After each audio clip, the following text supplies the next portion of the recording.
a little bit of, I'll start with a positive note, a little bit of self-praise between my profile having handed over to the lady here, the pretty lady who introduced me with such gracious words, and having come here, my pay has slightly increased to AVSM and VSM.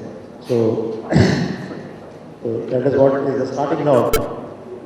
At the onset, I express my grateful thanks to the Geospatial Media Communications Private Limited, the journal, and Lieutenant General Dr. A.G.S. Chandele, VSM, AVSM retired, Managing Editor, Geointelligence and Advisor Conference in particular, for providing me this honor and the learning opportunity to chair this current session on target acquisition and weapon guidance. Seemingly represented in the confine of these two simple words, target acquisition and weapon guidance. But the professionals know that they are formidable verticals in their own right. They are riding high and growing steadily on the enabling wings of technology.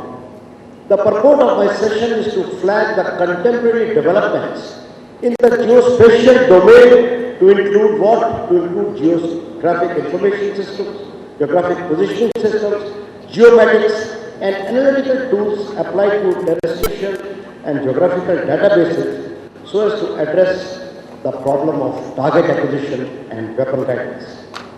It requires no building up to this august audience that the target acquisition has become more and more challenging and forcing consequential challenges on the task of importing successive punishment to the threat vehicles as they guide the defenders faster to them in the hostile battlefield.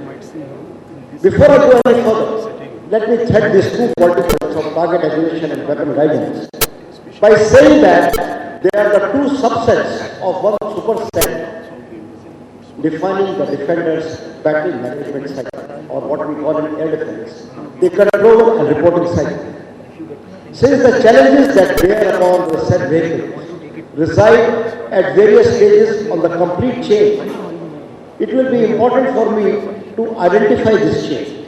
What is this chain of air defense, battle management and control, in which the target acquisition and weapon guidance are two essential factors?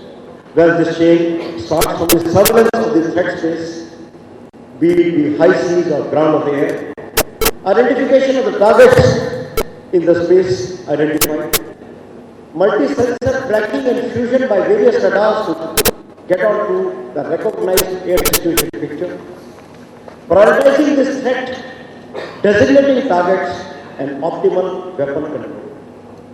The challenges in this field of target acquisition and weapon guidance have gone multifold as each of the battle functions have grown in technology, in severity, and in lethality. Let's talk in terms of air threat. Let me just start with the air threat alone. Gone are the days when the air threat was on the enabling wings of only the binary pair of aircraft and helicopters. What we have today? Today we have multiple and a multitude of aerial threat vehicles, each more lethal than the other, capable of delivering their combat loads with sub-meter accuracy, precision, long range, deep strike, and a capability to strike low and long standoff ranges. These are the capabilities, these are the signatures in which we have to acquire the target against this growing severity and the lethality of the air threat, both qualitatively and quantitatively. Not only these multitudes of air threat vehicles are having reduced RCS or the radar control RCS signatures, the target acquisition is becoming like finding a small needle in a huge haystack. What is the new dimension? The new dimension of the aerial threat vehicles resides in the domain of stealth technologies. Stealth technologies which are manifesting themselves in the enabling wings of platform alignment, plasma-driven stealth, propulsion subsystems, and radar absorbent and ablative paints to just talk of a few things. Even the nanotechnology is manifesting in the air threat domain. How? Nanomaterials in aircraft, coatings, computers, electronics. The air threat is becoming more and more severe. What about the UAVs and UCAVs? I always say in every seminar which I go and attend, I say that these are the versatile air-fed vehicles whose time has come, whether you like it or not. Crossing new frontiers in RCS reduction, stealth, miniaturization, from mini to micro to nano, and now with the swarm features of the UAV together, and with the full vehicle autonomy which is now getting into it. Terminal phase engagement. Today we are talking of boost phase, and who knows, the days are not far when we actually get to the boost phase interception by the kill vehicles which are residing not only on the ground but also in the space. To state that the nuances of target acquisition, such qualitatively revamped air threats with the GIS, GPS-based technologies, several others are in the stretch domain of this particular space control identifying cadet. While the soft skill solutions are coming, they are adding a new dimension to the air. The soft skill solutions in terms of laser, high power microbeam, charged particle beams. They are providing alternate kill solutions. Where are the sensors going today? The sensor technology is becoming from 2D to 3D, 3D to 4D. From the visible range, from the line of sight, the sensors are moving toward beyond visual range, multi-static, anti-stealth, AVSM platforms. The weapon guidance is also climbing many notches up in technology. Gone are the days when we are talking about command to line of sight, semi-active homing, proportional navigation, wire guidance, beam riding. Today are the days of electro-optical fire control system, complete with their day cameras, night cameras, laser range finder, and fire control computers. Today is the days of telecom guidance. Somebody was talking about inertial guidance.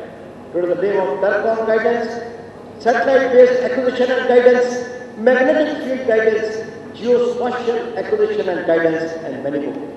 The guidance technology itself has gone many notches forward. The technology today provides 3D triangulation, adaptive proportional navigation, space-based bifocal relay pointing winners, visual surveying, base tracking, and photogravitational mapping, and much more. A glimpse of it was given by Admiral Conversation. With georeference visual data manifesting itself in charts, digital files, digital rasters, it will be no exaggeration to say that geospatial tools are becoming more and more nodal to the verticals of target acquisition and weapon guidance.